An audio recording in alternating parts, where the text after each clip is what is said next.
Thank you. Thank you for that. We can begin. Good evening, everyone. Welcome to night 2 of the warrant review. We're going to begin with our representative to the Essex Technical Regional High School, Essex Agricultural. You know what I'm talking about. Yes. Mike Landers. There it is, right there, Mr. Chairman. Thank you. The Essex North Shore Agricultural and Technical School District Assessment. Article 4. Thank you, Mr. Chair. I am here in this capacity now as the town's representative to the Essex North Shore Agricultural and Technical School District School Committee.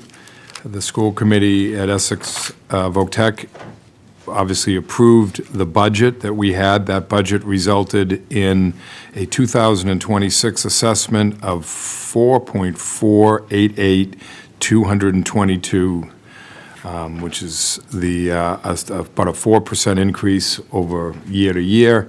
In terms of our numbers at the tech right now, we're actually down a couple year over year. As the increase in this particular situation is a result almost exclusively of the fact that the Essex VOTEC did negotiate a new 3-year contract last year with their teachers' union. That contract has resulted in some of these increases.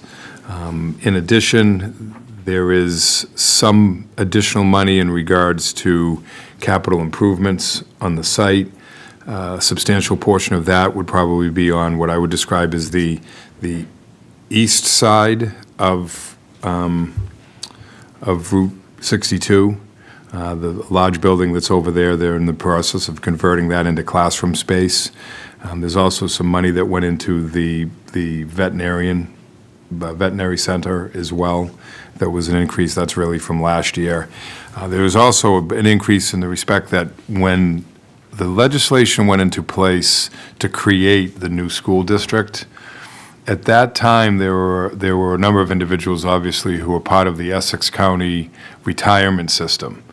That group was placed into the VOTEC group, and they have very little control in terms of how that plays out, but there was a small increase in regards to that as well. But that's basically the increases.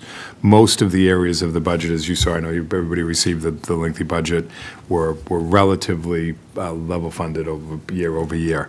In addition, as we talked a little bit about at the last meeting, leading into this budget round, we received an opinion letter from DESE, from the Department of Education, Elementary and Secondary Education, that would indicate that in their opinion, as it relates to these regional budget numbers and assessments that are placed upon regional entities, that the process is basically binary at the town meeting level.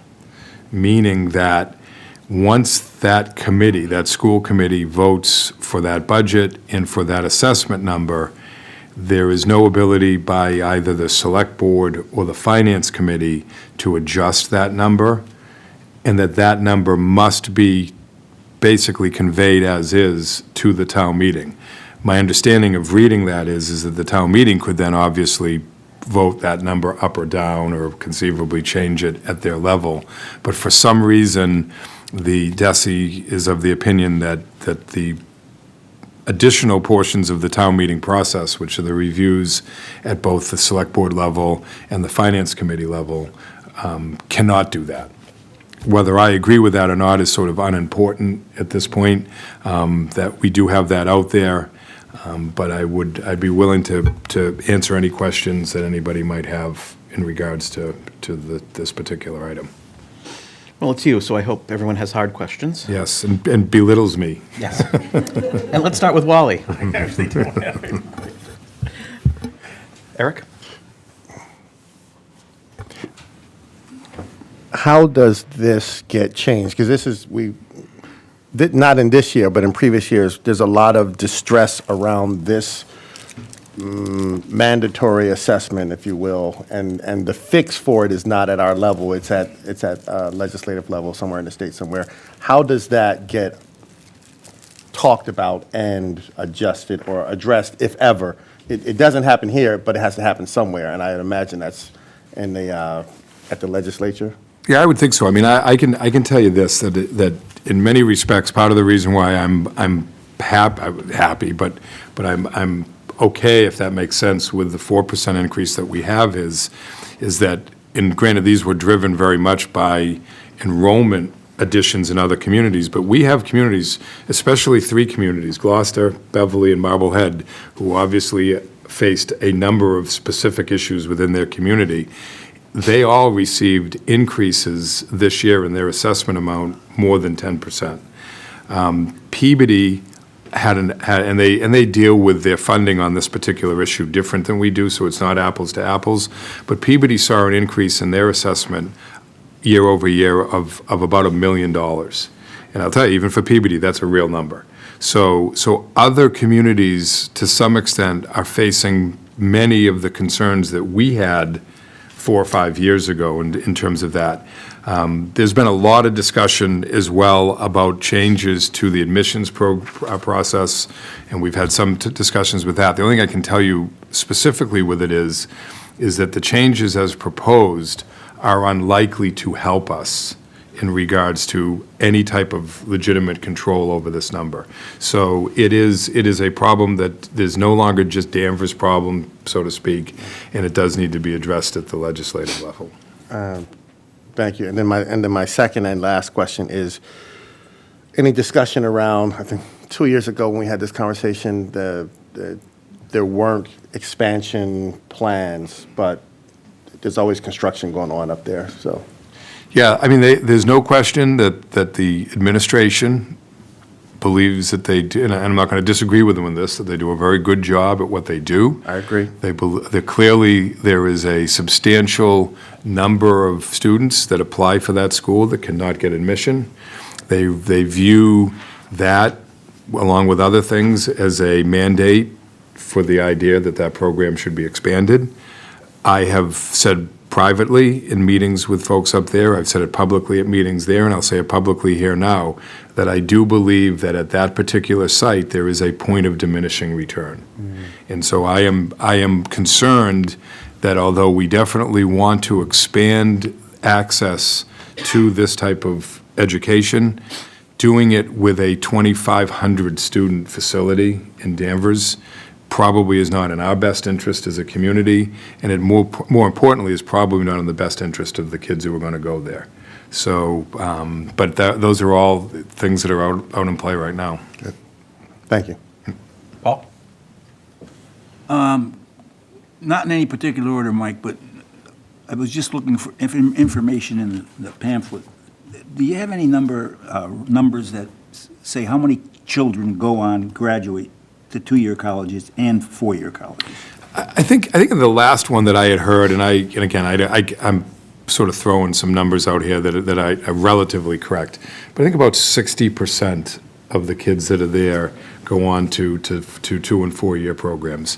Many of those programs would be in a good example is I had a niece that went there a number of years ago. She ended up going to Southern New Hampshire, and she ended up going into their construction management program.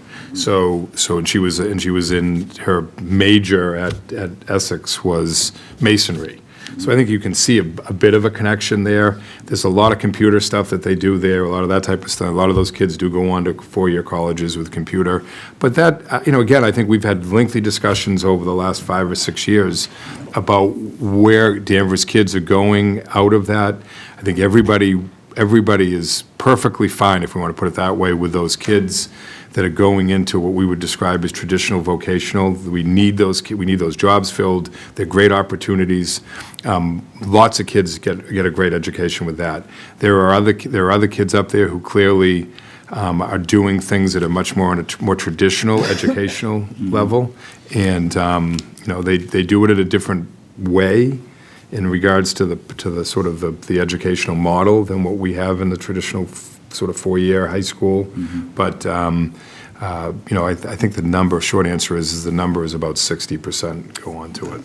I know when I started out on this committee, we used to talk about back how many years now, and I don't remember that being that many that were going on to 2 or 4 year colleges. I think at that point, I think the last time, they were over in Middleton, Yeah. on 114, right off 114, and it was more of a traditional, I think, education for the, I want to say the trades, but you know what I mean. Once you're in this, and I think I asked this question before, and pardon the repetition from one year to the next, community cannot get out of this once you're in it, right? I mean, Danvers is never, I hear people say, well, why don't we get out? Well, first of all, I would never be interested in supporting that, number one. But communities don't have a way, do they, of getting out of the whole program if they feel it's going to be that much of a financial burden on them? I believe you have to always be able to afford kids in your community the opportunity to get that type of an education. So I don't believe that you would, no, and again, I agree with you, nor would we want to. No. But I don't believe that you could just simply, we could have Sally use every political chit she has down there and have Danvers removed from that and not be in anything else without, having it be a real negative impact on us. There are certain things that have happened in the past. For example, on a regular basis, whenever we voted the last, I think it's 2 or 3 years, as a committee to send a request to financing, the school financing group, asking for money to be able to do a major expansion. I vote against it. I vote against it because I think it's going to have a real absolute negative impact from the standpoint of our budget, but I also voted against it because, again, I'm not clear that as the host community, we want a 3,000 student school up there, and I'm not sure that it's what's best for the students. All that being said, we've had some discussions about the fact that we vote against that, how that places us with it. There is some possibility that if we don't vote against it, we're sort of excluded. If we don't vote for it, we're excluded from the additional spaces that are afforded by it. So there are some nuances to it as we've sort of been through this process. But as a general rule, no, there's really no way to get out of it at this point. All right, and two more easy ones for you. I think Eric touched on it. There has been no money appropriated for expansion yet. Has there? So there's been no state money for expansion, but internally within the our budget, yeah, we've expanded in space that's existing up there. Within And- what you have to work with? Yeah, there's been no real expansions apart from that. And you're looking at 836 students right now, according to this chart in here.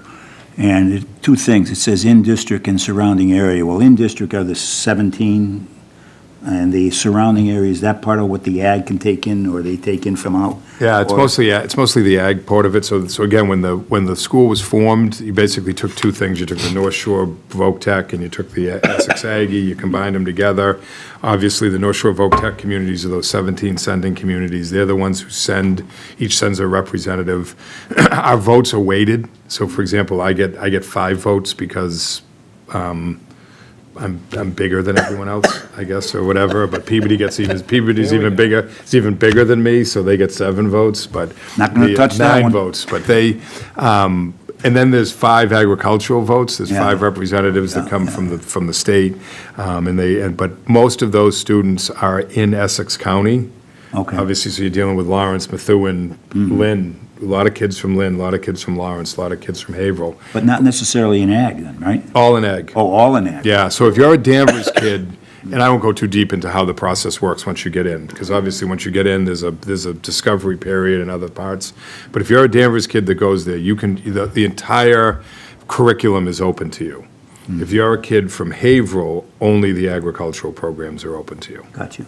And finally, are they looking to go to 2,500 students? Do you have any Well, idea? again, I just throw that as a number out, but I think they'd be willing to go to 3,000, Yeah, right. We only accept about 50% of the kids who apply are enrolled.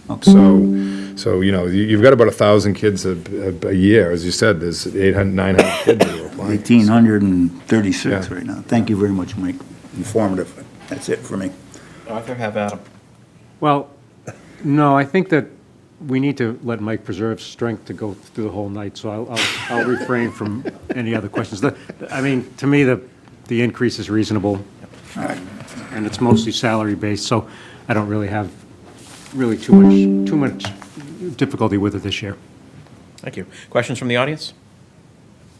Yes, Amy. Evening, Amy Butler, town meeting member, precinct 1. You had mentioned that this number could be adjusted on the floor of town meeting. If town meeting were to do that, what would be the ramifications and how would it affect the kids? I would probably tell you the ramification would be that we would be told that we have to pay the amount anyways. Would the town manager agree with me on that? Yes. So then there's no sense in I mean, listen, there was talk, for example, I know in Marblehead this year about the possibility that there would be what amounted to a vote to, not just here, but on other areas because of issues that they have. If somebody wants to make that type of a motion and take that vote, perfectly fine. But again, I think at the end of the day, the state will require us to pay that money, so. I personally think it's a great school. Like 4 boys, 3 went to Danvers High, 1 went to Essex Tech, and for him, Essex Tech was a lifesaver. Yeah. Thank you. Thanks, Amy. Anything else from the committee? Is there a motion? Move Article 4. Second. Motion and a second. All in favor? Aye. Opposed? Abstain. And 1 abstention. Article passes. Mr. Town Manager. Thank you, Mr. Chairman. For the remainder of the evening, it'll be mostly capital projects. The first one is a school transportation vehicle. This year, we're requesting $150,000 of free cash to fund the purchase of one 77-passenger school bus. Here for Public Works, we have Town Engineer Stephen King, who will be walking us through the articles this evening. We also have Acting DPW Director Rob Dever in the house as well. Hi, good evening, everyone. Steve King, Town Engineer. Happy to take any questions related to the transportation vehicle school bus. If there are any. Questions on Article 10, the school bus? I guess the only question I would have, this goes back, I know that's really expensive, but again, I'll go back, we did at the VOC bought 2 electric school buses. How much do you know how much I forget what they were? I would say probably 350, upwards of 350. 350. Yeah. Eric?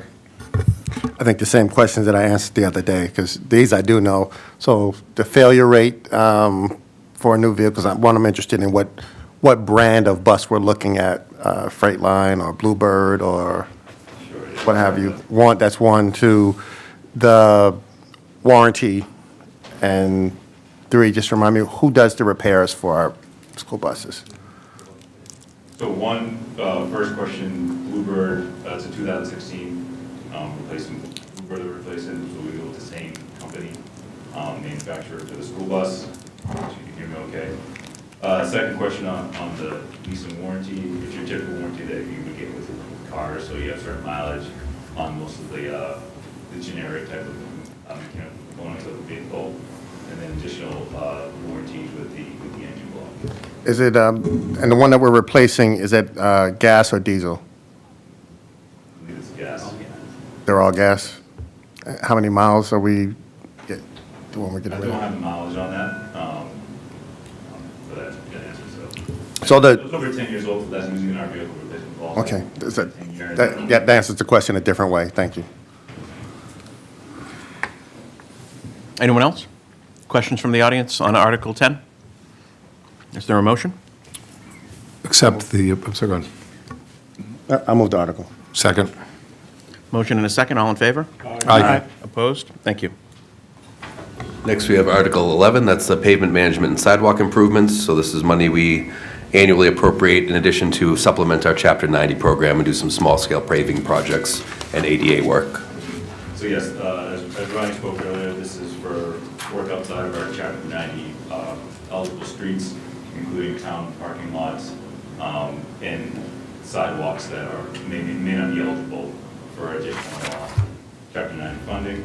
Also helps us with our consulting fees for rewriting our streets. So every 5 to 6 years, rewrite our streets, and we get a new surface grade for each of the roads. That helps us build our pavement management plan for the next 3 years beyond that. So important piece of our work is to make sure we have that road surface ready, so we're able to put together a capital plan with the money we have from Chapter 98 supplemental funds. Thank you. Arthur? I'm all set. Paul? Paul, all set. Eric? No questions. Mike? Nope. Molly? Good here, thank you. Okay. Any questions from the audience? Mr. Bradstreet, Number one. number 1. It's nice to have you back with us, Bill. Bill Bradstreet, town meeting member, precinct 1, and it's nice to meet you all. If you could just talk a little bit more into the microphone, please. There we go. My question is, we are involved with the technical school, or the Aggie to some of us. Can some of the students up there do some work for us in town and learn a trade like paving or bus repairs? They do teach some of those things. Landscaping on Essex Street? Exactly. Yeah, right. But if we're paying, if we are, as a town, paying money to teach trades to the students up here, and we get some of the benefit of this trade education I think the answer to that, to us? I think the answer to that question is yes, but I'm going to let the town manager talk about how wonderful the relationship is. It is absolutely wonderful, and we do. DPW does. In the past, we've had inspectional services do some work for us, so again, yeah, we do use the students as we can to various internships and other programs. Yes. Thank you. We already worked on it, Bill. As we speak. Any other questions? Is there a motion? Move the article. Second. Motion and a second, all in favor? Aye. Opposed? Thank you. Next, we have our 2 annual roadway layout articles. For Mr. King to walk us through those. Sure. Article 12, roadway layout and acceptance of public ways. Article 12 is specifically related to the streets that we plan on taking as public ways that are currently private ways and/or subdivision roads that have just been constructed. This year, we have 5 that are on the list, which are Chatham Lane, Colin Drive, Crane Street, Franklin Street, Hunt Street, and Wildwood Road. As you may, if you're reading the article, you see this, it's a little bit different than what we've seen in the past, because we're also having to perform a discontinuance of a section of Toomey in order to fully accept Wildwood Road. So that's why there's also going to be a discontinuance plan that's part of the appendix this year. Can you just talk about what that means? Because there are probably people on Toomey Street wondering if they're still having a street. That's correct, yes. So Toomey Street will still be fully open street. If your frontage or right-of-way or address is on Toomey Street, it will remain on Toomey Street. When the original, it was Toomey Street and Wildwood were constructed over 3 separate subdivisions. Over the last subdivision, it was not fully discontinued to create Wildwood where it should stop and Toomey Street where it should stop. So basically now we're encompassing the section of Wildwood that was never really taken over as a public way. We created that situation. We eliminated a cul-de-sac, and then we kind of drew a new line as part of the ending of Toomey Street. So if you're on Toomey Street, you're going to stay on that road, on that street. If you're on Wildwood, you're on Wildwood. Both streets are fully public way now, and there's no section of private way. Thank you. Wally? Mike? No, thanks. Eric? I have an unpopular question. So, we have an ability to convert a private way into public way, which we do every year. So the question is relative to Constitution, which is privately owned. And is a- Constitution Lane, I think. Constitution Lane? Yeah. It's the one by the mall, which is a hot mess. And so we know it's a hot mess. It's always been a hot mess. And I would just wonder, is there a mechanism like this that we could use the same mechanism to keep that, it's a way that's traveled by many residents, but to keep it in reasonable condition, which it generally is not. Since we seem to have lost our leverage with every other department to control this mess. So you're basically talking about the circulation roads around the mall. Yes. I do understand and drive those roads, I know exactly what you're talking about. There are certain roads that are always going to remain as private ways based on the way they're approved. site plan. We are currently working with the developer to make sure that they're making. If you need some signatures, I can get them for you. We're working very hard. I think if you haven't noticed yet, they did a section on Federal Street going up to Constitution, and then we're also having them work on a part of Independence as well. So eventually in small segments, as they continue to bring in new sites or new storefronts, we're asking them, requesting to then make improvements to that roadway. So it's drivable for the whole community and their future tenants and their visitors. If I could make one minor suggestion with that, which of course is just sort of floating this out in the ether. I believe we have, in the process of building out a relatively large substation, which we've worked with the mall for the last 2 years with. We need to access that substation safely and quickly. That may be a mechanism where the electric light division would be able to assist to make sure that their access to their subdivision is taken care of. And that therefore those improvements, which would be highly necessary for the electric system, would be paid by the electric light division.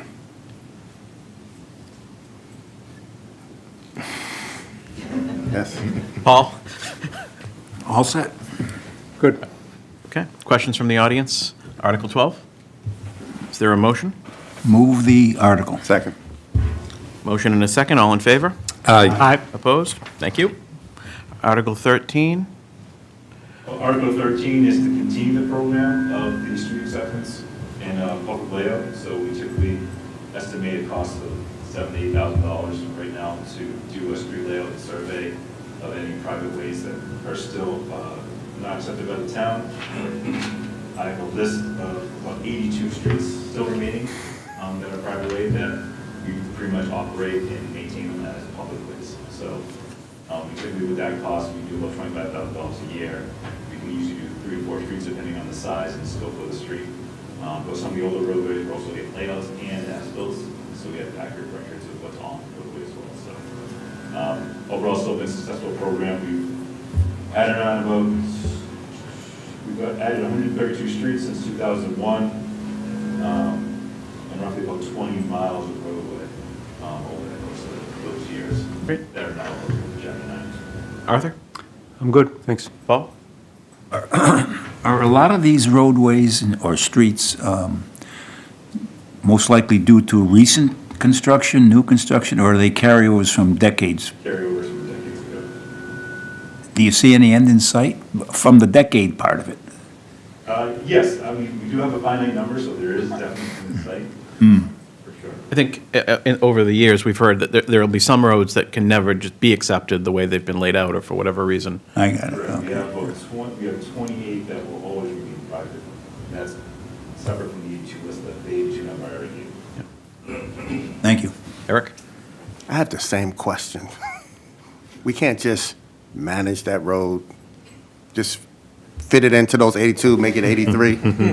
I'm just saying, so this will be mine that I'll come up with every year and every opportunity. It's just a mess. It's a known mess. It's been a mess, and we just accept it as a mess, and we feel we have no leverage. And I think if we have a mechanism to cover it, we shouldn't have to cover it, but either we make them cover it or we cover it is my position, and not eat it every year, because we're eating it, and we're driving over it.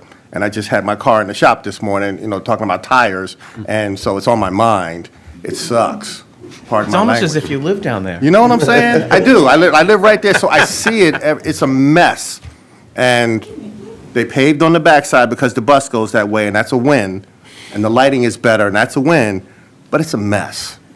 It's a big part. It's a huge piece of commercial property in town. It should not be that bad. So either we get leverage one way or we pay for it. I mean, that's my suggestion. No Thank further you. questions, Your Honor. Mike? No, thank you. No, Nova? With the answer. Oh, yeah, that's what we're gonna do. Nova Semington, Meeting River, Precinct 1. I think you said, was it 20 miles that this is about? Or what we've added? What we've added since 2000, early 2000. What does that translate to for funding for Chapter 90 funding, like how much more do we get for the 20 miles? Like percentage-wise, I guess. Yeah, so there is a formula that Chapter 90 run from.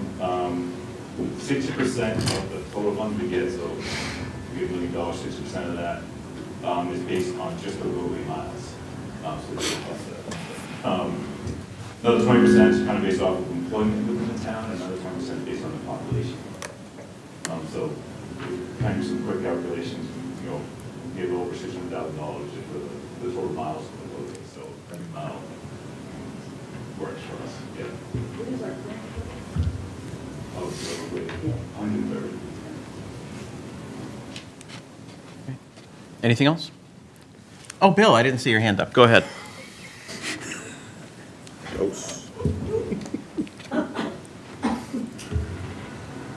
Again, the last Street Town meeting, precinct, I saw that, precinct 1. One of the things that I think I discussed is, he knows, new construction is paid for by the developer. Yes. We're not picking up that expense. Right. However, we have to pay to catch up with what was done, which was, I was very happy to hear. The builders, when they should. Yeah. Don't leave us holding the bag. Right. That's great. Thanks, Bill. Is there a, So moved. and a second? Oh, great. Motion and a second. All in favor? Aye. Opposed? Thank you. We'll give Steve a break from, well, we have a heavy feedback mic that we're working on for those listening at home.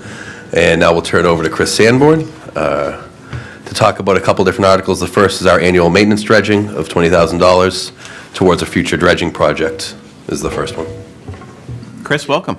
Yes, thank you. Made it 27 years without coming before FinCom. We're a friendly group. This is the first time, really? This is the first time. We must not have been doing it right. I don't know. I was going to say, who's protecting you? Clearly not me.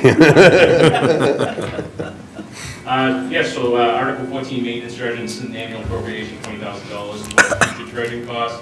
That includes permitting, licensing, engineering, and consulting fees. We're currently in the process of doing a feasibility study for our next dredging project, which will be in the winter of 2027, 2028, which will put us on a 20-year dredge cycle. Wally? Have we got, Microphone. we got funding anywhere in the future for that dredge? Yeah, so currently the state offers a 50% match for dredge funding, so the town would have to come up with the remaining 50%. Do we have a plan for that? It would likely be a borrowing. I'm good. Okay. Mike? I'm good, thank you. Eric? Same question. So, right, I'm going to beat it. So I am not a boater, so I don't really take advantage of the waterfront. So if I understand it correctly, the part of the waterway that abuts our town, we maintain so that we can access it safely and et cetera, et cetera. Yes. And so I imagine we have a pier or a dock or something down there? We have a town marina, we have a public landing space, public boat ramp, and we have 5 marinas in town. And I imagine, so Sorry, that, private marinas. does that generate revenue for the town? Yes. Okay. Just to answer a potential question is, we have in the past, if you notice from our debt service budget in prior years, used slip fees as part of the offset to the debt service for a project like this. That's where I was going. The other part of where I was going is just, it's not an exact parallel, but when I think about a public way where we're providing support for the maintenance of it, which is dredging, $20,000. In my mind, I know this is more complicated, in my mind, it's the same concept with public way going down around the mall. So I just want to, I set it in stone on every opportunity to help us reframe how we treat that particular space, since it's an ongoing area of neglect. But that's fine, thank you. Could I ask one? So, in terms of, how many slips do you think, the private slips there are within our waterways? We issue about 775 waterways permits, and that's for every vessel in a private slip. And so we do get We get all that revenue from the slip permit from the waterway. from the slip permit with that? Goes directly towards the dredging account. And do we have, is there, I'm assuming there's a state limit in terms of what we can charge for that, or do we have, I mean, obviously there's a market rate as well, but. Yeah, I mean, I think we don't want to price ourselves out. We don't want to send voters to Beverly and Salem. Yeah. So we want to maintain, keeping the number of voters. We don't want to drive people away from private marinas in Danvers either to other communities. So we want to stay kind of in that area, and that's relative to where other communities are right now with their piece. Yeah, okay. How much, when we would look at, let's just for the sake of argument say that we've got a $4 million dredging project that comes up, obviously, it's a relatively, what we're going to be able to pay out of those fees, even if we doubled the cost, would be substantially lower than, and it certainly wouldn't make much of a dent. Okay, thank you. Paul? How is the fee assessed, by size, or is it just a flat fee? It's based on residency and the length of the vessel. And can you give me an idea? $1 a foot for residents, $2 a foot for non-residents. Okay, yeah, all right, thank you. Arthur? What's the, when's the dredging project, 27? It would be the winter of 2028. 27, 20. Do we have an idea of what that's going to cost? At least double with the last one. So the last one was a little over 2 million, so. So at least. so at least 4 million? And the state would, but the grant, state It would grant? assist with 50% funding, and then the 50% match can either come from local funding or private sources as well. So it's possible that we may be able to get some funding from some private areas as well. And this 20,000 is just kind of offsetting what, This is helping with the permitting, the license, and the engineering, to kind of get us to the point where we can apply for a state grant. okay. All right, thanks, Chris. Questions from the audience? Is there a motion on Article 14? Move the article. Second. Motion and a second, all in favor? Aye. Opposed? Thank you. Article 26, we're going to jump to, which is on page 12. Article 26, our town marina pier replacement and marina maintenance. So we were the recipients of a competitive grant from the Seaport Council this year to the tune of $350,000, chaired by the Lieutenant Governor. And this represents a $100,000 match for what is an overall slightly under $500,000 project. Arthur? No, seems like a good deal for us, especially since we get revenue there, so looks good. Paul? I'm all set. Eric? Same Pass. question? Nope, I'm going to pass. Mike? No, good, thank you. Arthur? Wally? Excuse me, Wally? Other I'm Arthur? good, thank you. Well, you did go to school together. Questions from the audience? Okay, is there a motion? Move the article. I'll second. Motion and second, all in favor? Aye. Opposed? Thank you, Chris. Nice job, Chris, nicely done. We'll see you in 27 years. I don't think so, next year. Next up, we have Article 15, the fire pumper replacement. So we're requesting $1.1 million in free cash to purchase and equip a new fire pumper to replace Engine 2. As it's mentioned in the warrant article, we have a couple options we'll explore. One is a grant, which again is a competitive grant that we'll cross our fingers and hope we get. It'll be a long shot, but we will submit for that grant if we haven't already. We already submitted for the grant. And then secondly, is an option to potentially, and the chief can speak more in detail to this, purchase one that's already sort of in the queue with maybe a few less of the bells and whistles that we would get sooner and a slightly lower cost. Yes, I'll entertain questions, and I can certainly speak to Roger's points. Wally? You want to talk about your grant? And So kind we of applied put the whole for- package into perspective. Sure. So we applied for a $1.1 million federal firefighters grant for apparatus. It's a competitive grant. The funds are available and out there, so you never know year to year how you're going to line up with all the other departments and communities, putting in for the same pool of money. But we did apply for that. We submitted it several months ago. I believe, well, it'll be by the end of June, the results, you know whether or not you're, but you don't hear anything in the meantime. You don't hear that it's looking good or you deny, you just kind of hear it. Your feel? No, I mean, no, because you're up against, you don't know who else, nationwide, it's a nationwide Right. thing. You have no idea who applied for how much money, and right now, federal grants are kind of, we're having trouble getting reimbursed for some of the grants we have already, which is a challenge, budgetary challenge for us. So, I mean, I'm optimistic, it was worth putting a good effort into and filling out a good quality grant, and we did, so we're hoping for the best with that. So as far as the cost of the truck, $1.1 million, we actually had a warrant article in the making last year, and it was, I think it was $850 or $875 was the number that we believed it would cost. So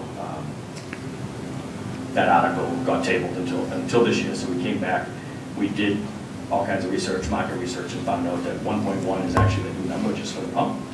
Prices have gone up dramatically over the last bunch of years for a number of reasons, inflation. And part of it is, it takes 3 years to build a pump now. So you're really in the queue for 2 years, and it takes about 12 months to build it. So when you order that pumper today, they're factoring in 3 years of inflation. Okay, so in trying to be fiscally responsible, we found a manufacturer, Pierce Manufacturing, that has a dealer allocated stock program. And what that is they have one vehicle a quarter. Well, it's Allegiant is the dealership, I guess, but they sell the Pierce product. So every quarter, they allocate one vehicle. And if you get in on that allocation, it just limits, it's a vehicle that will meet the needs of the community. You can still customize it. It's literally in the queue and just about to be built. So it sounds like a lot of options, but it's limited to 440 options, I think, which is a lot. Every light, emergency light, and button and switch is an option. But it will be an apparatus that's very comparable to the pumps that we have today. The savings is pretty significant, so I actually got a price today for the pump. Very likely to be $950 to $980 would be the price if we're able to do that. It's quarterly, so we could maybe get in on the August one. If not, it would be like November. It would be delivered 12 months from that point. So that saves quite a bit of money. Another thing is Cummins is the engines that we use in all these fire trucks. It's pretty much an industry standard. They changed their engines, so there's a model called an L9. That's all our engines have it. Because of new emissions standards and this and that, they came out with a new engine called an X10, which is $100,000 more just for the engine. So getting in on this dealer allocated stock unit, we're assured to get the L9 engine and save $100,000 right there. So we're optimistic that if this goes through and the money is allocated at town meeting, then we can try to beat them, sign on the dotted line as quick as possible and get in on that program, and that would be a significance. We'd also get the vehicle instead of 3 years from now, we'd get it, a year and a half roughly. And the difference in the in-stock one and the $1 million one is $1,000? So what you said, 900? Cost? Yeah, so we didn't take one of these stock units and we spec'd out a truck today, it would be, I'm being told that 1.1 million probably won't cover it. That was my last question. Just the truck. Well, so you're not gonna get that L9 engine, so that's 100, so now we're up to the, $1,050,000, right? And then the 5-6% increase is kind of the annual increase that they have on these. 2-3 years of that's $50,000 a year. So you're probably 1.15, 1.2. So the advantage of this is if we can get this vehicle for $950, $980 for the vehicle, we still have to spend money on hose, nozzles, equipment for it. But we're confident and comfortable that we can have an appropriately equipped vehicle for less than that dollar amount. So that's what we're hoping for. Another couple things is we had there was a capital. We get a couple of fire prevention vehicles. You're familiar with that, the electric vehicles, and those are going to allow us to. A lot of our equipment is electric or battery operated, and we can because they have such a battery capacity, we can use those on fire scenes, and we're going to forego installing a generator, a PTO-driven generator on this fire truck, which saves $30,000 or $40,000. So we're trying to take all the steps we can to be as fiscally responsible as possible. Hopefully the grant comes through. If it does, amazing. If not, we're still taking all the right steps that we still have to get. Thank you. Mike? Chief, if the grant does come through, can we still take advantage of the stock line item, or do we have to go with the 3-year, $1.1 million? Yeah, we could. That wouldn't change anything. Yeah. I mean, I know that we have this whole issue, I guess, in place right now, right, where you've only got one manufacturer, or a couple of manufacturers that are out there. They're all basically run by the same company, and they've cornered the market and are crushing local There is some truth to departments. that. So there's one, so Pierce is the largest single manufacturer in the country, well, I would assume in the world. And that's who we're leaning towards going to.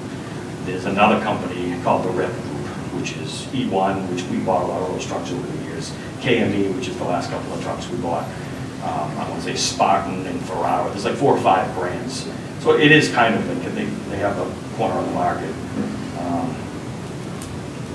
But this program isn't available with any of that, with that. Yeah. With the Rev Group, but with Pierce it is, and it's a quality truck.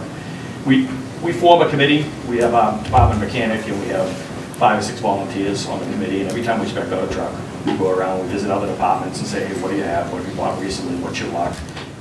Lately, it's really the challenges. And I mean, the trucks are all quality trucks, as long as you spec it out to each needs. But, you know, when it breaks down, how long does it take to get parts? What's the service like, et cetera? So we hear really good things about Pierce. I don't see anything not to go with them if this money is allocated. Okay, thank you.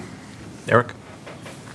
So can you just talk about the vulnerability of existing federal grants? You alluded to it a little bit, but just say. Well, it's just, I can tell you that we have a SAFER grant, right, that just concluded, that it funded 3 firefighters fully for the past 3 years. So we submitted for reimbursement, quarterly we typically do. Right. It's, instead of taking 2 weeks, everything was on hold, it's months. We have an AFG, Assistance to Firefighters grant, for some training, some leadership training that we're putting the department through. And that was taking a week or 2 for reimbursements. Our last reimbursement request was February 11th, and it hasn't been returned yet. So it's just, I think the federal grants will happen. I just don't know when. So, I don't think we're going to hear before town meeting. But I mean, that would be, I guess, a question for Rodney. If that grant did come through, I would imagine town meeting is, they're not on the hook to spend the money if we get. So if we got the grant, so again, if we got the grant, there would be a matching component. I believe it's what, 10%? 10%. Yeah, so there would be a matching component which we would pay out of this warrant article. And essentially, assuming we got the 90% grant, we would just have a memo from the chief saying the purpose of the article is completed, and we'd close the remaining $1 million back out to free cash. But to his point, we wouldn't know till June, assuming they still proceed with it. And again, one of those grants that we've got, the AFG grant for the training, it's not necessarily, it's part of it's a case of a delay, but part of it is, you know, we're not sure we're going to get reimbursed for an existing grant. So I think we're a little hesitant to assume we'll get a competitive grant, Thank a you. new one. Paul? Pierce, you talked about, where are they located? So they're manufactured in Bradenton, Florida. Okay. The local, there's 2 local dealerships. One's in Haverhill and one's in maybe Southern New Hampshire, I believe. And the life expectancy of a new vehicle, is it 12 to 14? I mean, you got 14 out of the last one, I think, something So, like that. yeah, we still, yeah, so that's a good question. So several decades ago, we adopted a practice, a policy of trying to get 15 years out of frontline apparatus, and then we put it in reserve. So in Danvers with engines, pumpers, that's what we're going to replace. We have engine 2 and engine 3. We have 2 frontline pieces. The newest is engine 3, it was the 2019 model year, and engine 2, the one we're looking. So we're not technically replacing engine 2. Engine 2 is going into reserve status, and then the reserve is a 2004. So the goal is keep it 15 years as a frontline piece, and then move it into the reserve and get 5 to 10 years out of it. So that's the goal. So engine 4 is in dire need of retirement. It's at this point it's worth scrap. We've tried to get quotes on trading it in, and it's really, there's no value, very little to no value. But the plan's working. So by the time we took delivery of this replacement pump, engine 2 will be 15 years old, and then that kind of goes on the sideline. And the reserve pieces are important to have. So every time we have a major incident in town, a fire, we have to backfill and staff that. Anytime we go to another community on mutual aid, that, you know, engine 2 goes to Middleton, Beverly, wherever.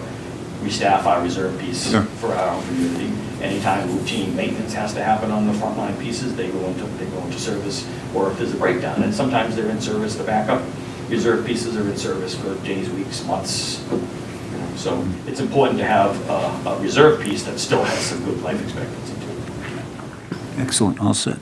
Arthur? The program that you're talking about with the $950,000 vehicle, is that something that's always available?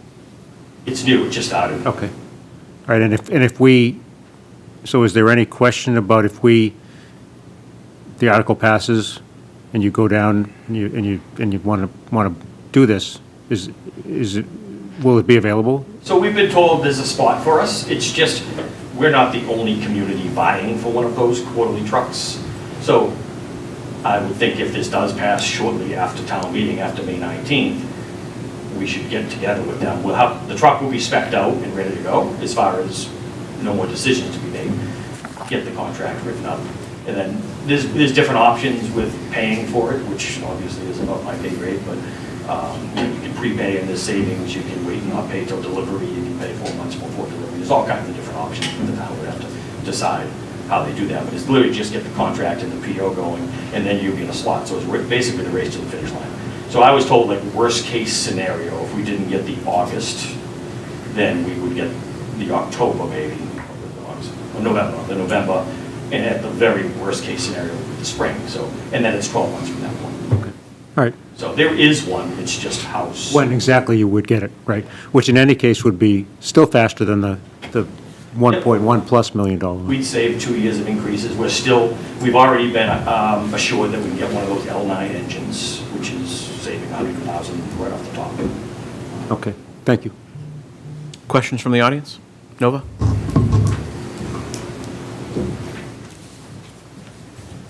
I'm a Samuel County member of Precinct 1. I just had 2 questions. Is it possible that we get awarded a partial grant, or is it all or nothing? And it was mentioned that with the in-stock, we would still have to get like hoses and things like that to finish it. Would that also be the case if we had to wait for a 3-year 1.1 million, or does that come with all of those other things that we're going to do? Sure. Great questions. So if we waited 3 years and we had to spend the full $1.1 million, we would have to come up with a way to buy the additional equipment for it. So the engine to the truck that we're quote unquote moving to reserve, the equipment on that is still good. Most of the equipment on engine 4 is much older and going to retirement. So, and what was the first half of the question? I'm sorry. Is it possibly a partial grant? No, the grant is all or nothing. They don't get, they either fully fund your request or they do not. And the second question was actually like, the 1.1 still doesn't come with this. The 3-year one, it still doesn't come with that spec. So it's all how you spec out the truck. So you can spec out a truck to include all of the equipment. The price that I'm giving you, or quoting you that I was given, the $950,000 to $980,000 range, is the truck. It comes with ladders, it comes with a couple of tools, but it doesn't come with community-specific stuff like the hose, the types of hand tools that we use, couplings, valves that go on the outside. And the 1.1? Neither of them would. We would have to purchase them. Anything else from the committee? Any other citizens' questions? Is there a motion? I move to accept the $1.1 million from free cash. Second. Motion and a second. All in favor? Aye. Opposed? Chief, thank you, and welcome back. Thank you, and thank you. Next up, we have Article 16, Drainage Liability. This is us assuming liability for potential damages. Again, a routine annual article for accepting potential damages resulting from drainage improvements in Danvers performed by Mass DOT.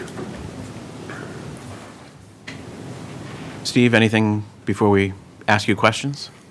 No, go right ahead. I believe we have to do this no matter what. We do, yes. And we have our honorary Dave McKenna ready to go. Arthur? No questions. Paul? No questions. Eric? No questions. Mike? Nope. Wally? None. Questions from the audience on Article 16? Is there a motion? Wait. Oh, we I'm got a sorry, question. Bill, I didn't see you back there. Go ahead. Question's going to be, but why do we have to do it? Again, Bill Bradford, town meeting member, Precinct 1. I see this every year when we discuss the budget. Have we ever had to pick up expense because someone makes an error? Mr. Town Manager? I would refer to town manager. I'm not aware of us having to step in. No, this is specifically for Mass DOT projects, so we haven't had to step in for any instances that they've had any issues with, so. We've been luckier that they do a good job. They do a good job, and they keep in contact with us, so we're always part of the pre-construction conferences. We also have a chance to review their plans anytime they're in the Danvers with them. I hate to get surprised. Thanks, Bill. Is there a motion? Move the article. Second. Motion and a second. All in favor? Aye. Opposed? No. Dave, I hope you're watching. Article passes. All right. Next up, we have two Articles 19 and 20. Both relate to modifications to utility easements. First on Cemetery Road and then at 13 Forest Street. Yeah. Chair, if you allow me kind of just to explain and kind of walk through Article 19, modification to utility easements on Cemetery Road. So typically in town, in a public right-of-way, we have a lot of utilities that are crossing each other in the same corridor. We do have a few areas where they're isolated, where we have easements within specific properties of the town for our utility infrastructure.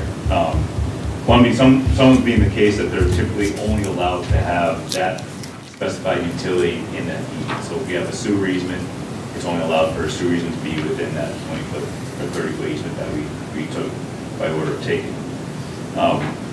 For Cemetery Road, we have an instance where we have a water main easement, and we need to provide access for public water, public sewer over that water easement.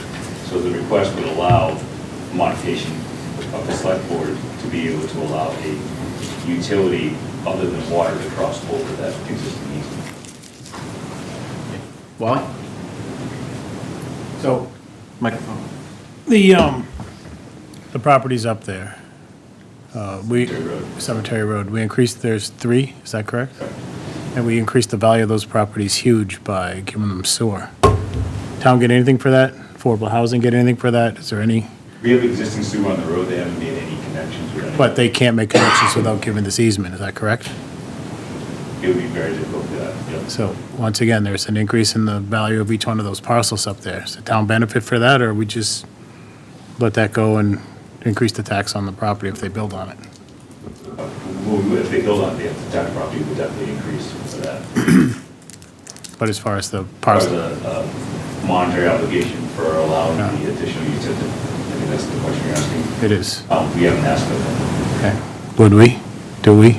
I think the answer to the question in the past has been, if I can resurrect our previous DPW director, reminding us that this is a service we provide to all residents, and those are residents that do not benefit from this service, so we're giving them the opportunity to now avail themselves with the service that Is every that- other, New parcels though, correct? are they new parcels? It would be for new construction, is that correct? It would be for new construction, correct? Well, then I don't know the answer to that question. That's why I asked it. Yeah. So the answer at this point is going to be, town doesn't benefit from that at all. So this would just allow the select board to make that change, and the select board can make a change when we bring it towards them. If they pursue a matter of monetary obligation, they can do it at that point. Okay, thank you. But this just allows it to have the Yeah. select board to make that happen. So is Cemetery Road a private way, Publicly. public way? How many lots in Danvers are still not, I guess there's two parts to this question. How many lots in Danvers, because these are clearly, although there seems to be some problems with the connection point of it, but at least at this point, these are lots that, first, are not developed, but second, even if they were developed, would conceivably have access to sewer, as strangely as that is.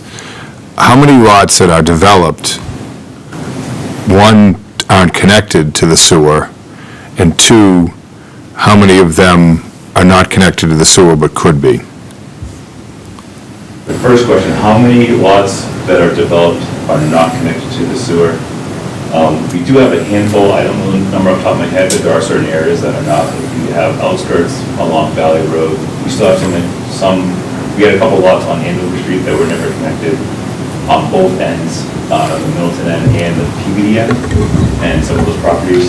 And there's a few isolated areas within the town that may not have just connected, there may be a utility or a service connection or stuff there, but they just haven't connected and they have an existing septic system that still works. Now, when that septic system fails, then we require them to connect to the sewer. Yeah, I guess that was the next question. I thought that was the way it worked. In that situation, if once they don't have the right to be able to basically renew that and get and apply for a new Title V, they have to go connect with the sewer. Yeah. And I don't know if you remember, a couple of years ago, we did have that situation on Dyer Court. We had two properties, both their septics had failed. Sewer wasn't on Dyer Court. We had appropriated money to install a new sewer, and then they connected to that new sewer. Okay. Thank you. Eric? Do we know how many, and you may have said this, make sure I haven't heard it, how many lots are on Cemetery Road, buildable lots? Is it structured yet? Structured is, it's built over 3 lots. Just 3? Okay. That's it. I'm all set. Arthur? I'm good. Questions from the audience?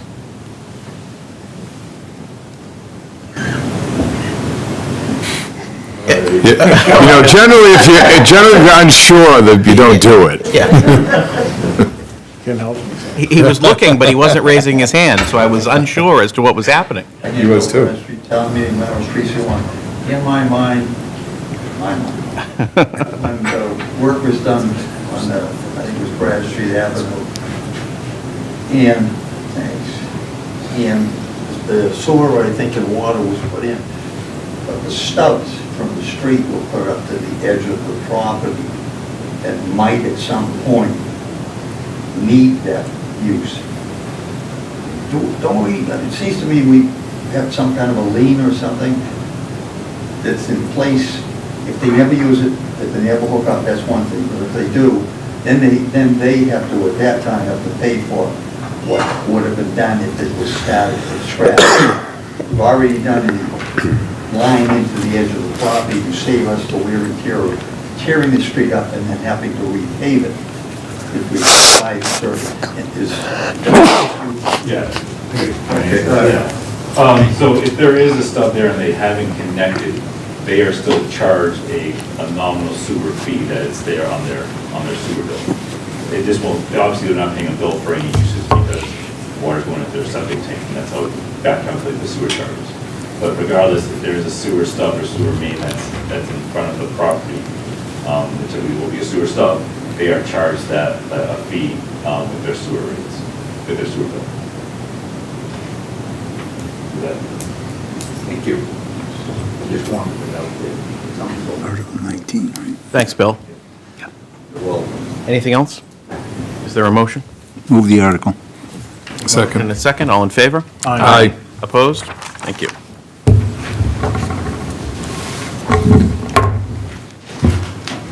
Article 20? We're on to Article 20, which is similar, but I kind of want to call it a mirror difference. This is an existing sewer easement that's on a developed lot. The lot needs to access through the easement to install a water service. We have an existing sewer easement through the property. So this new water service would cross over the sewer easement. So we would allow the select board to make that modification to the easement to allow a new water service through the sewer easement. Arthur? Nope. All set. Eric? So this is about permission, not funding? Is there, what This is, is is there, about permission, correct? so there's no, as is written, there's no cost to the town for this, thank you. Mike? Nope.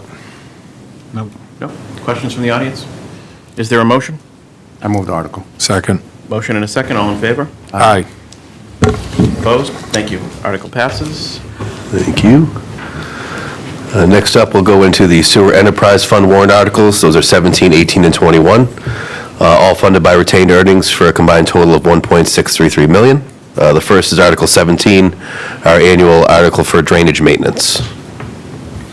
Thank you, Rodney. Yeah, so drainage maintenance, Article 17, the appropriation request is for $50,000. This is for our annual maintenance work to ensure proper operation of the town's stormwater system, sewer system, brush clearing, stream embankment cleanup, removal of debris, riprap replacement, pipe repairs, and other related work such as catch basin repairs and manhole frame covers, replacements as well, private paving projects. Any emergencies that come up within the realm of this appropriation, we take care of by the materials and we use to perform the work ourselves within the DPW. Wally? Oh, I'm good with this one. Mike? Nope. Eric? Paul? All set. Arthur? All set. Questions from the audience? Is there a motion? Move the article. Second. Motion and a second, all in favor? Aye. Opposed?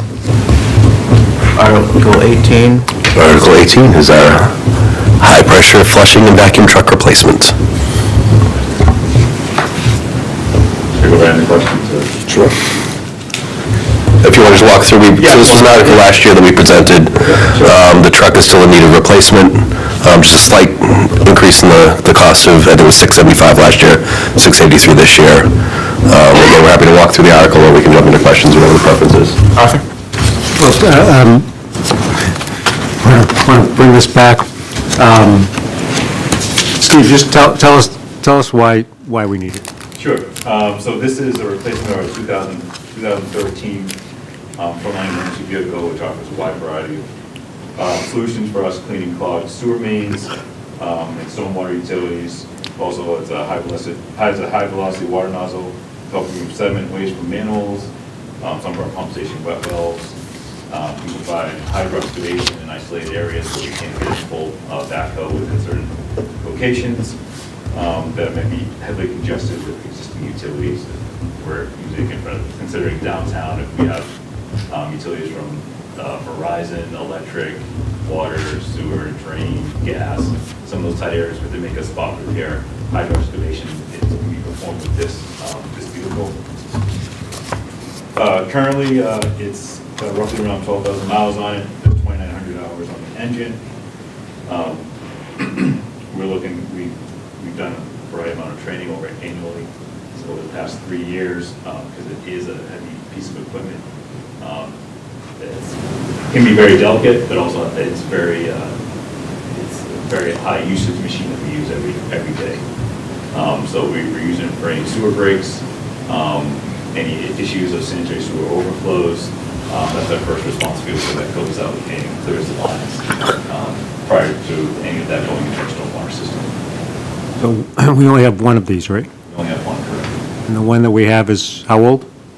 2013, What do we usually anticipate as far as a useful life? 5 to 6 years. So we're past that, we're a little bit past that at this point?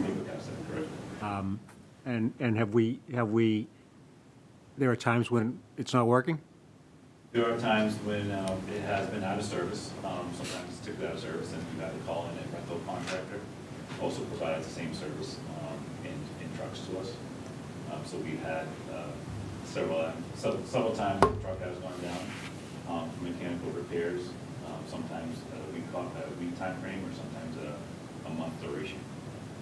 So in that time, we continue to still keep that type of vehicle on the streets for our system to maintain.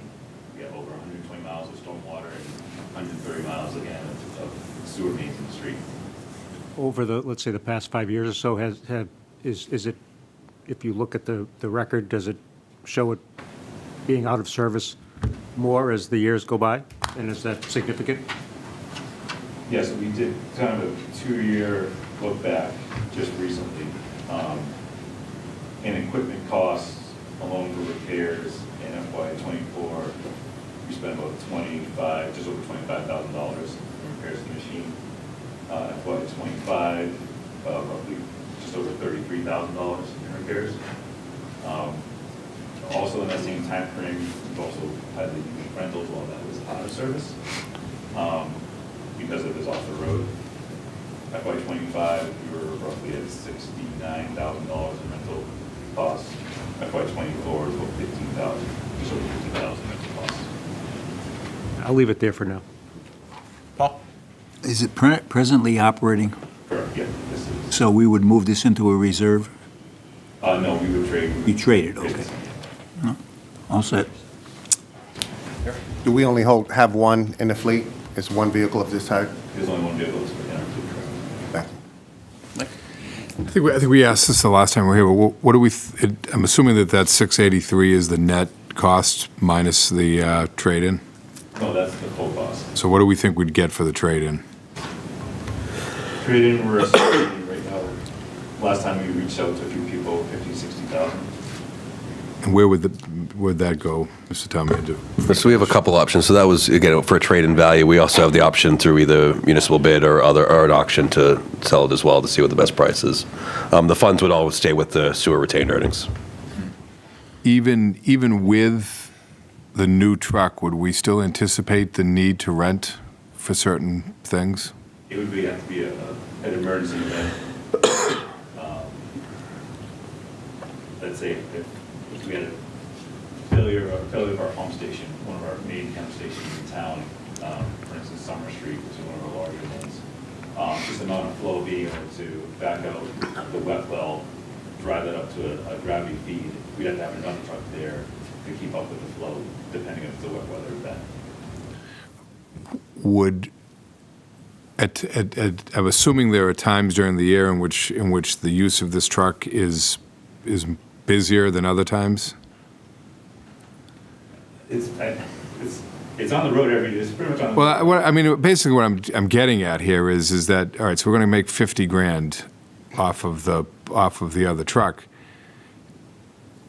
Maybe there'd be a value just to think about keeping that truck as a backup to utilize in the rare event that we may need it because we don't have any other option, but also to make sure we have two guys who can drive that truck and would be able to in these busier times or when this truck was really being utilized, and basically to wear the hell out of the first truck and basically drive it until the thing goes away. Again, that's not, at the end of the day, we approve appropriation numbers and we're talking about an administrative process that really is out of our purview, but it doesn't mean that we can't offer opinions about it, and that maybe that would make some sense in terms of this one as well. We're almost talking about keep the one in reserve. Yeah. Yeah, so we'd have to do the cost benefit of how often have we rented a second truck while the first one was operational over a certain period of time. And I guess it's kind of to piggyback on the rental piece, if we've got two of these vehicles, can we be the Rentee. the renter, that, if a neighboring community needs one of these vehicles, can we then become, a little bit of a moneymaker on it, I guess is another question. Certainly something we could explore. After May 13th? I would say in this situation, obviously, because these are vehicles that have more or less hourly lives, not the way we would look at our cars in which they have mileage lives.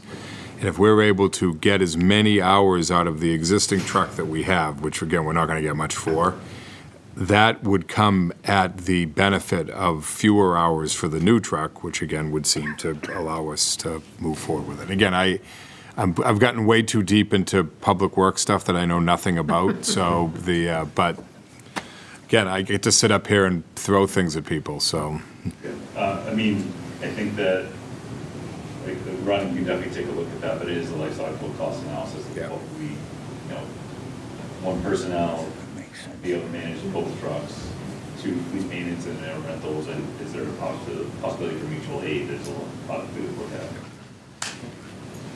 Oh. Go ahead. So will Street be able to use this for catch basins and, Yep, correct. Yep. We're planning on having Street be trained in this equipment as well. To be able and we have a training program, a continuous training program in line for this?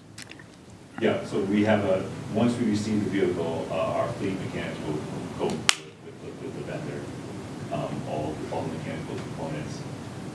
We'll then bring in and set up another vendor session with our street, water, and sewer crews to go through the vehicle as well with our fleet, and take it out on a couple of training runs, and then continue that on like a quarterly, annually basis every year. So if there's any new employees that come in, they'll be cross-trained on it. To be able to know how to use that and operate the machine effectively. Throughout multiple departments? Correct. I'm gonna let that go. Okay. Questions from the audience? Is there a motion? Move the article. second. Motion and a second. All in favor? Aye. Opposed? The last one is comprehensive lining and spot repairs. This is the next series of our inflow and infiltration reduction program, where we're doing transverse technology repairs of our wastewater collection system. I'm not sure if you've seen a lot of the work that's been going on Locust Street beyond the water main. We're also taking care of a lot of the existing sewer mains that are also over 100 years old. So this basically helps us accelerate that repair method first. Instead of doing open cut, trench cut, replacing sewers, forming an internal lining system, which basically puts a new structural line of pipe within the existing host pipe within our roadways. This has been a successful project. It's been going on since I started here in 2016. So we're mostly almost on an every other year annual maintenance program with this project. We've done over 30,000 linear feet at probably about 25% of the cost of fluid feet to open cut and replace a lot of these sewers. So it's been a great program. We've gone back and tested a lot of the areas that we had a lot of inflow, which is what I'm calling the groundwater into our wastewater collection system. We have removed about 25% of the original flow that we tested back in 2013. So the program is working. It's reducing our flows, and that has a direct correlation with how we're assessed through SCSD, which is the wastewater treatment plant itself. Wally? I'm good. Mike? I'm good, thank you. I'm good. All set. Arthur? Questions from the audience? Is there a motion? Move the article. Second. Motion is second. All in favor? Aye. Opposed? Thank you. Gotta keep the waste. Next, we go to our Water Enterprise Fund. Again, 3 articles. These are 22, 23, and 24. All funded through retained earnings, combined total of just over $1 million. We can start with 22, the booster station, Stephen. Yes, 22 is the appropriation for maintenance and repairs to our existing booster stations. Appropriation request is about $140,000. We typically do this, I'll say, every 2 years for our booster stations. This helps with any replacements of mechanical components, our PLC SCADA system, automation controls within the stations, any generator repairs if they have a generator, cabinet repairs for anything visual to the weather, and general pump maintenance. So this tackles everything within our 5 booster stations. Arthur? I'm good. Paul? All set. Eric? Does this fall within the, I want to be clear, the capital improvement plan, this is pretty much what we projected, or is this outside of the capital plan projections? This is within our capital plan, not part of any of our previous appropriations, but distribution of replacements. Oh, good, thank you. Wally? Good. Questions from the audience? Is there a motion? Move the article. Second. Motion and a second. All in favor? Aye. Opposed? Thank you. Article passes. 23. Article 23, emergency water interconnections. We're requesting an appropriation to assist with continuing our investigation and replacement of our emergency water interconnections with the city of Peabody and the city of Beverly, which is part of the Salem Beverly Water Supply Board. We did have a previous appropriation where we put the money into investigations to do a study on the hydraulics grade lines of each of the communities to see how much water we could actually yield through those interconnections between the city of Peabody and the city of Beverly, so we can get a better understanding of what our resiliency really is going to be in case we need additional water from those communities in case of severe drought or potential emergency situation with our water. So based on that, the cost of this would help finalize the construction drawings, specifications, and the replacement of those 2 interconnections. Wally? The valve goes to Peabody, that hooks us with MWRA. That does not, that comes directly from their PV source. To add to that, that's a good question. PVD is connected to MWRA. Hydraulically, I'm not sure. We have not gone to that point to see if that water would actually get into our water system. Because they obviously have a couple stop measures within their own community for that water. But we do know that what they draw from the Ipswich River Basin specifically can't get to our town based on the hydraulic rate line, which is basically just the way the water travels gravity into our system. Mike? Yeah, so in that respect, so I'm assuming that obviously with so you're saying the stuff that comes out of Beverly Salem has been treated by their treatment facility and then gets put directly into it, and the same is true with Peabody. So does Peabody have its own treatment facility as well as what comes in through MWRA, or does MWRA bring and then it goes through theirs? Yeah, so Peabody just rebuilt their water treatment plant, just during COVID, I think. About 5 years. Yeah, about 5 years ago, so. Yeah, the water quality characteristics are pretty much similar to Danvers, so, again, that's a good thing for us, that we don't have to retreat or change our treatment methods at those interconnections, versus MWRA does a little bit different treatment of their water, so we'd have to study that characteristics to make sure it can go with our water supply. And in your opinion, which one makes the better bagel? Right now, I think we pretty much wield more water from the Beverly side than the Peabody side. Okay. Yeah, you didn't understand my question, but. Bagel world's a Peabody. Bagel world of Peabody. I want to make sure I understand it at a basic level. We've had drought conditions perpetually, basically. Does this sustain where we are? We just need to do this to kind of keep things from not getting worse, or is this going to make things better? This essentially will make things better because it gives us more resiliency. Thank you. On our wastewater. Oh. Are we in the process of getting water from these towns right now, or No. is that just a stopgap if we get into a situation? It's specifically a stopgap emergency situation only right now. Let's see. What's the option beyond Beverly, Peabody? We're not hooked up with Salem at all, are we, in any of this? Yes, so Salem and Beverly are a combined system through the Salem Beverly Water Okay. Supply Board. Yeah. So the water goes through Beverly, so there's a Beverly charge through that. And then Salem is also part of that So, thing. yeah, so did I hear you correctly when you said Peabody was part of the Ipswich River Basin? And what's the second option after we get beyond the use? If we were able, unfortunately, if we were in a situation where even they were under duress. We'd have to go to another basin, so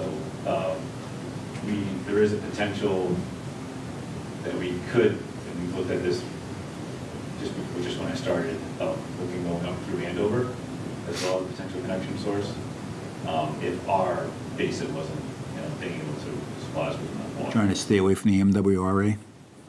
That is almost an impossible solution at this point, because there's no infrastructure that Yeah. can really get it here now. Mm-hmm. That's the thing that may not change in the future. And I'm going to ask my annual question. Has there been any discussion about desalinization? I think a lot of our task force has talked about that. It's part of the North Shore Resiliency Task Force for water. Yeah.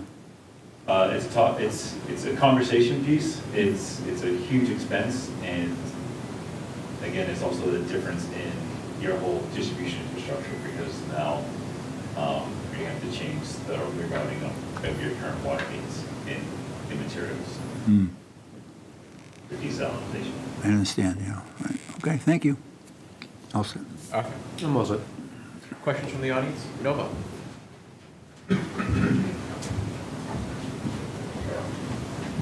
Nova Salmon, Town Meeting Member, Precinct 1. If we're actually connected to Peabody, and Peabody is part of MWRA, how is that not connected then to their infrastructure? I get you what I'm saying. Does that, and is there, between a desalinization plant or hooking up to MWRA, is there any kind of numbers that we have as to how much either of these would cost? The PB connection of Beverly is their emergency situation only, so they fully rely on their own water source. As I said before, I'm definitely looking into it, a little bit more investigation, but we haven't fully vetted how that NRA water would actually come from through PV into Danvers. Is the cost? What's the cost between MWRA and deconversation? We have not looked at that cost, but that's.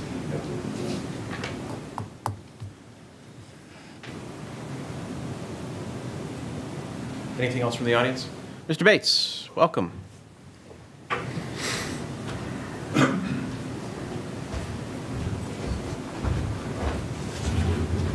Good evening, Bill Bates, Town Meeting Member, Precinct 4. What are we buying for $300,000?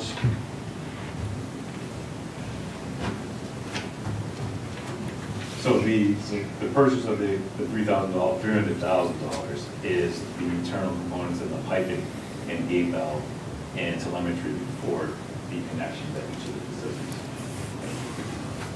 Thank you. Anything else? Is there a motion? Vote the article. Second. Motion and a second, all in favor? Aye. Opposed? Thank you. 24. 24, the State Hospital Reservoir Valve Replacement Valve Rehabilitation. This has been a previous article that was in front of everyone a couple of years ago. We had started the process of replacing the altitude valve at our State Hospital tank, which is a 5.4 million gallons water storage tank, finished water storage tank that we have in the town. That helps control and regulate the tank fluctuations and pressures within the town when the plant is also running and then when it's not running for both Middleton and Danvers. During our initial design, we were also at the same time installing and designing a chlorine booster station for the Folly Hill tank. This all kind of occurred during COVID.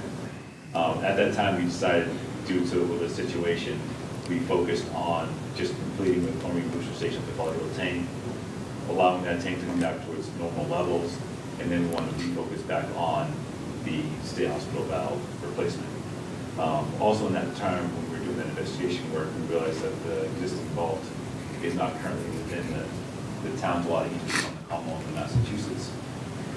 So this additional funding will help us not relocate the easement, but relocate the vault into the correct easement area at the State Hospital tank location, and all necessary piping that's involved with that in order to facilitate the construction. Bob? This is the vault for the valve. This has nothing to do with the reservoir itself, correct? I mean, Yeah, correct. Mike? In terms of storage right now, I mean, obviously the bulk of our storage comes from the reservoir in Middleton. We've got Folly Hill, we've got this, but do we have any other substantial storage on that?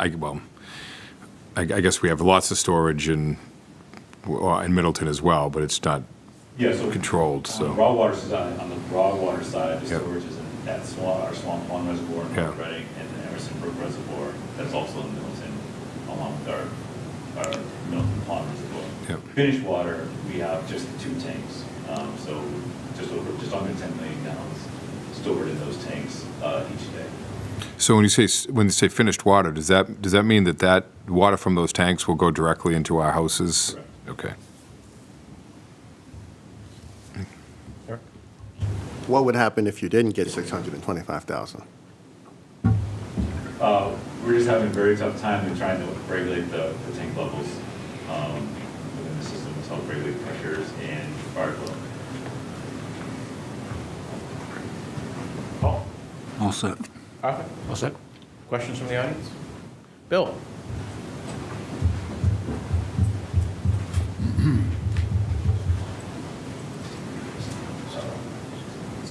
Bill Bradstreet, Town Meeting Member, Recent 1. Bill, can you just a little closer to the microphone, please? How close would you like me to be? Not that close. Yeah, Essex Street.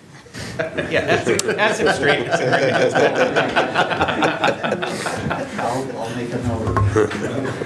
The storage tank at the State Hospital grounds, if you could describe how that was constructed, when was it constructed, and what is its life period? And if it failed before the end of its life period, and I won't be alive then, what would it cost to replace it? Or is it replaceable? Much like you, Bill, it's irreplaceable. Those are all great questions. So it was originally constructed in the late 1800s. It's a clay bottom floor with granite block walls and a concrete top slab. So it's underground. Mass DP doesn't allow those underground storage tanks anymore, so that's kind of been, I guess, legacy hit for us to hold and maintain it as best we can.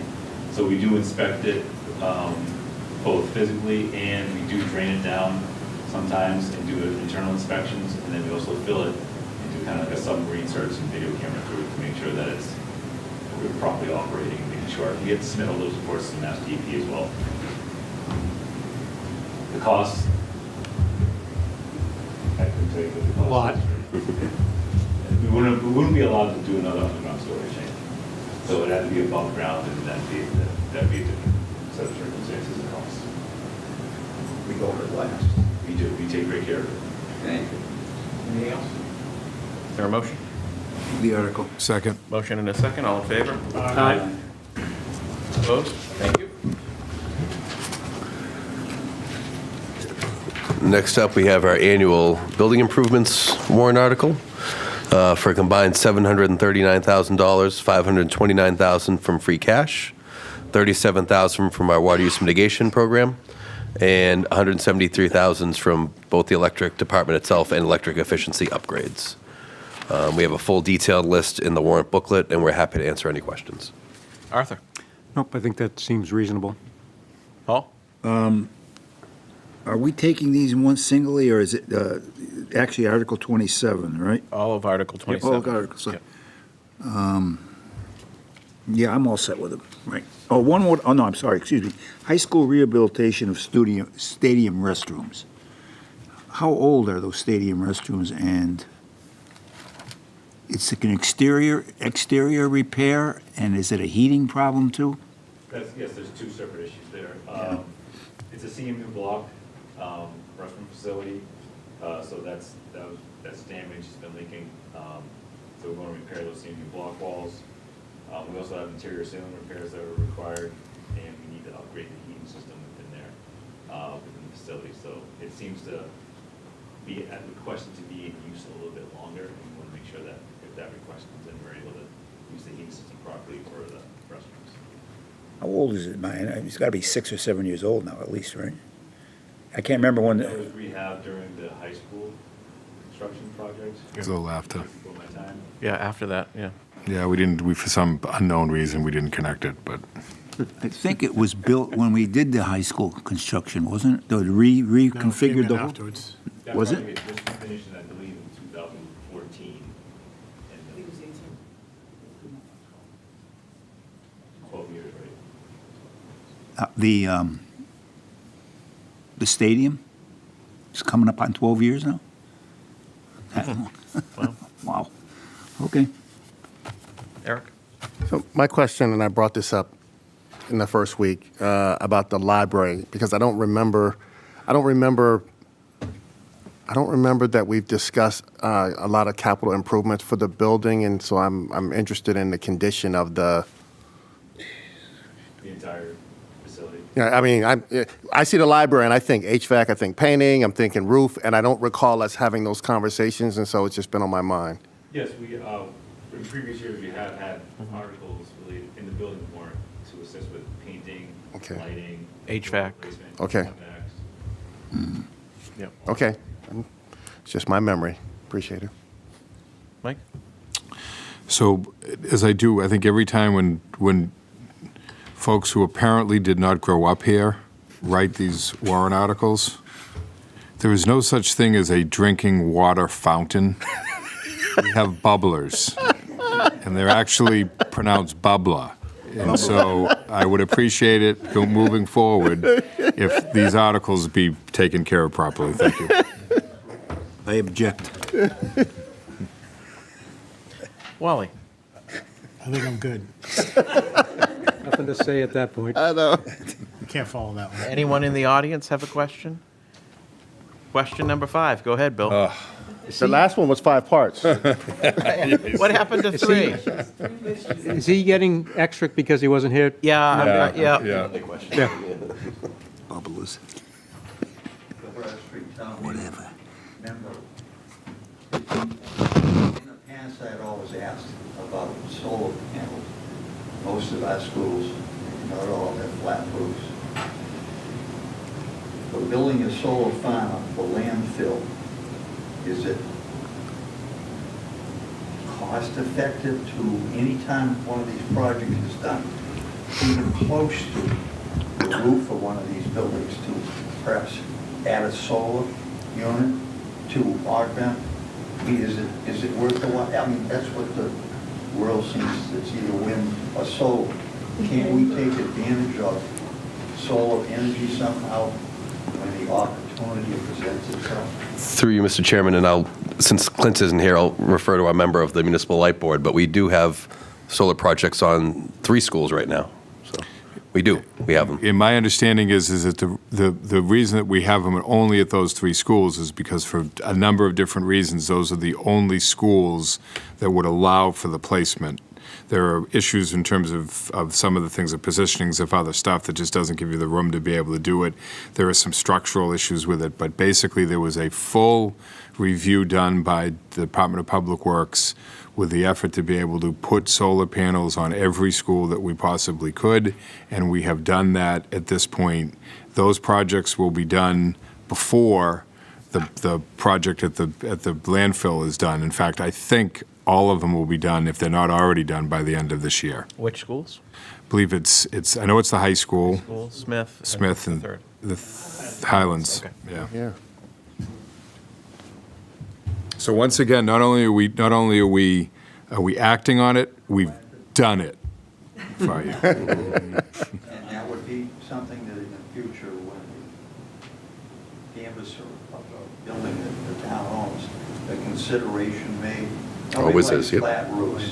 They look terrible, but if they're functional, light themselves or what have you, or supply electricity to what we need or have in place, I would think it would, in the long run, hopefully, as long as the sun shines, we're all set. Thank you. Thank you. Anything else from the audience? Is there a motion? I have one question. Oh, go ahead. Building security modifications, is that for all 7 schools? Yes. Thank you. Yes, all set. Okay. Is there a motion? Move the article. Second. Motion and a second. All in favor? Aye. Opposed? Thank you. Article 28, the ground improvements article, 197,500 in total, 177,500 from free cash, and 20,000 from water use mitigation program.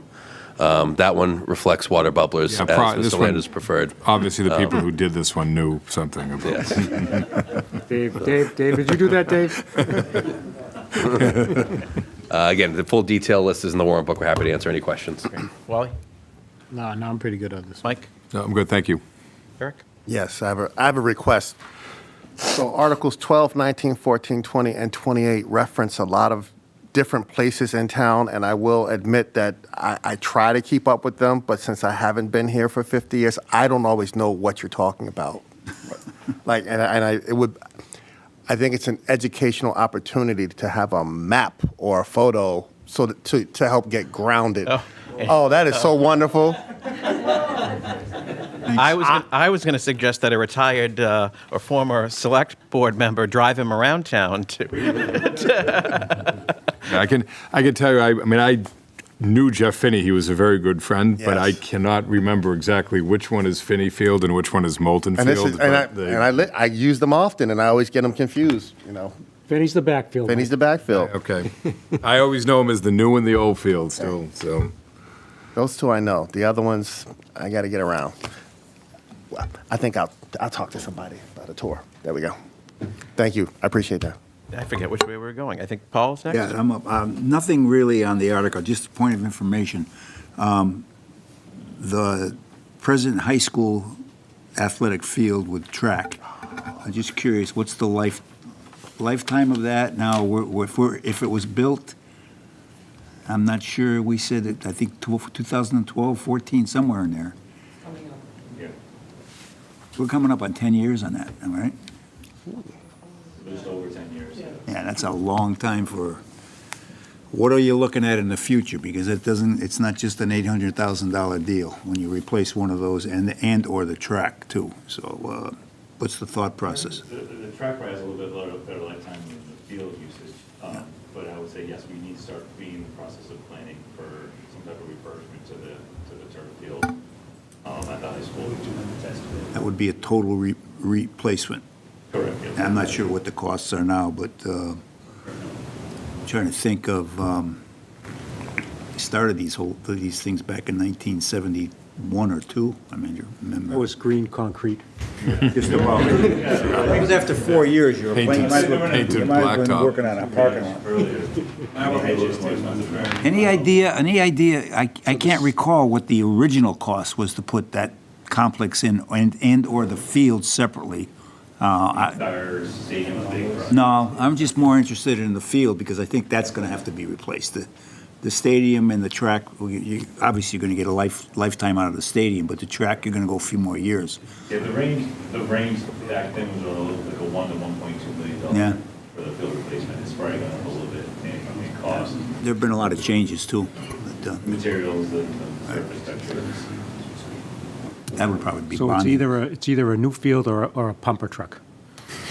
Which are we going, where do we go? No takesies, backsies.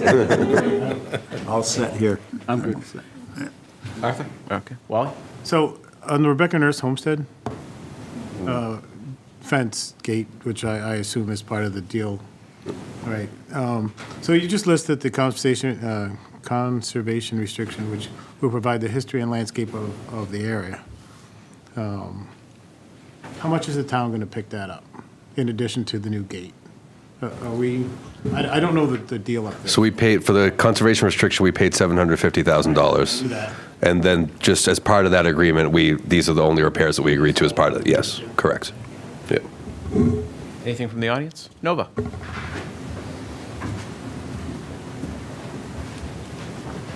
That was Sandy Town Meeting Member Precinct 1, and I'm just going to bring this up now because it just happened this past week or whatever, but some year I'd love to see some money appropriated for cleaning up the streets of this town from litter. A bunch of us just volunteered to clean up, and it's endless and it's gross. And so I know it's mostly labor that it would be, but I'm sure that that would need to be put aside specifically for that purpose, but I would just personally love to see it. Thanks. Thank you. Anything else? Is there a motion? Move this article. Second. Motion and a second. All in favor? Aye. Opposed? It's the most fabulous map I've seen in a while. I really appreciate it. You can't keep it. I'm up here I'm trying to study everything. There'll be a quiz Take a tomorrow. picture with your phone. We don't act on 39. Okay, so that was going to be my question. Is there any action on 39? No action on 39. We do need to approve some minutes. Mr. Chairman, if I could, I would just ask that we have meeting minutes from the budget workshop week, those 3 meetings minutes. The ones from Monday, if we could further review them before approving them. Maybe we could approve them at the special town meeting. Sure. On the 19th. We'll do, Thank you. So 14th, 16th, and 17th are all good to go. Okay. Assuming they're good with the FinCom. Is there a motion to approve the minutes of April 14th? So moved. Second? Second. All in favor? Aye. Opposed? Thank you. The 16th? So moved. Second. All in favor? Aye. Opposed? Thank you. 17th? So moved. Second. A motion and a second. All in favor? Aye. Opposed? Thank you. Okay, and at the special, at our meeting, at the annual town meeting, we'll do tonight's and Mondays. That's at 7 o'clock. Right? 7 PM. Yeah. Thank you, everyone. Have a great night. All right. Thank you.